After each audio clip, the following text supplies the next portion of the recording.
Have you been wondering why there is so much despair and hopelessness and anger and angst in society today, all around the world today?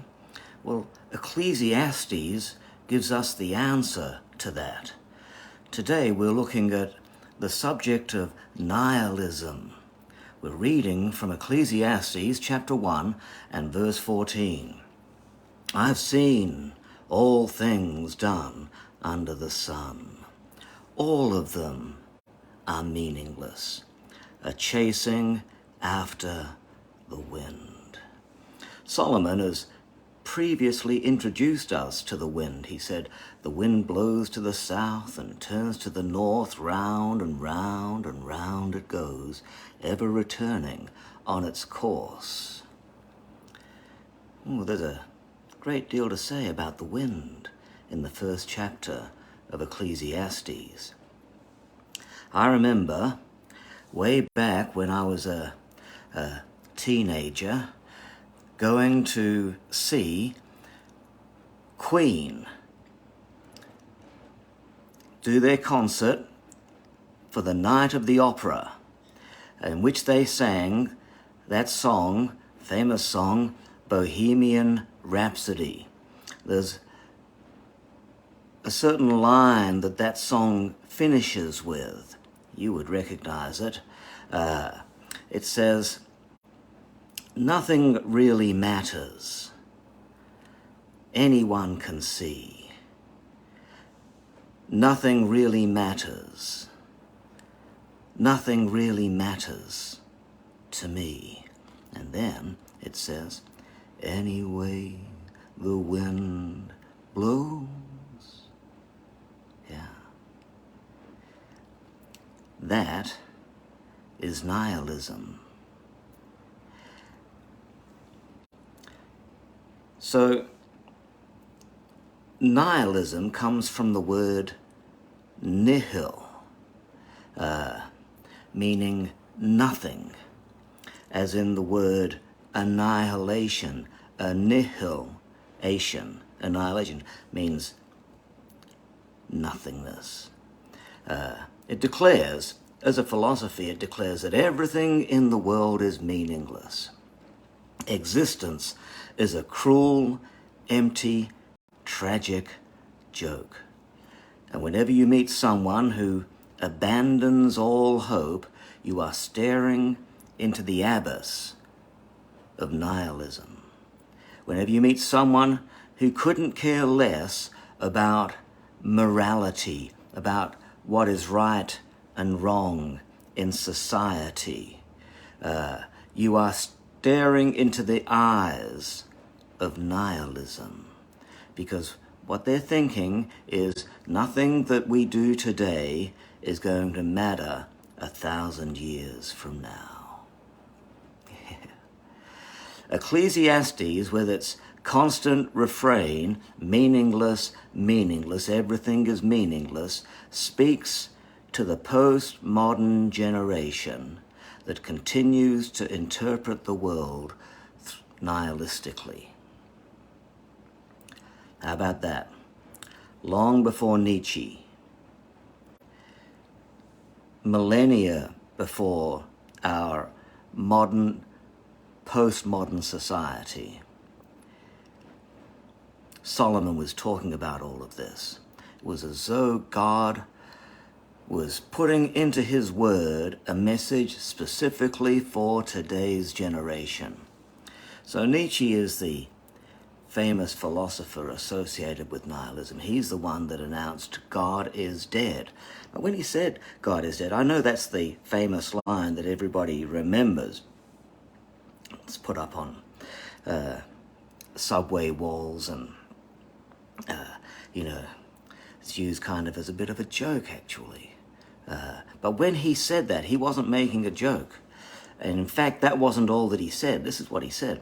God is dead, and we have killed him, and there will never be enough water to wash the blood off our hands. How about that?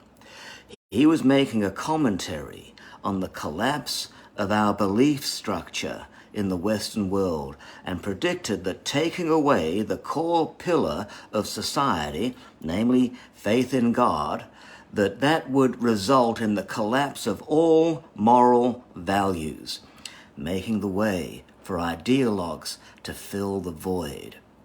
Further, he predicted that the death of God, the taking away of God from our belief structure in the Western world, that the removal of God's position as the central factor upon which society exists, that would result in 200 years of massacre. And when we entered the 20th century, his prediction proved true.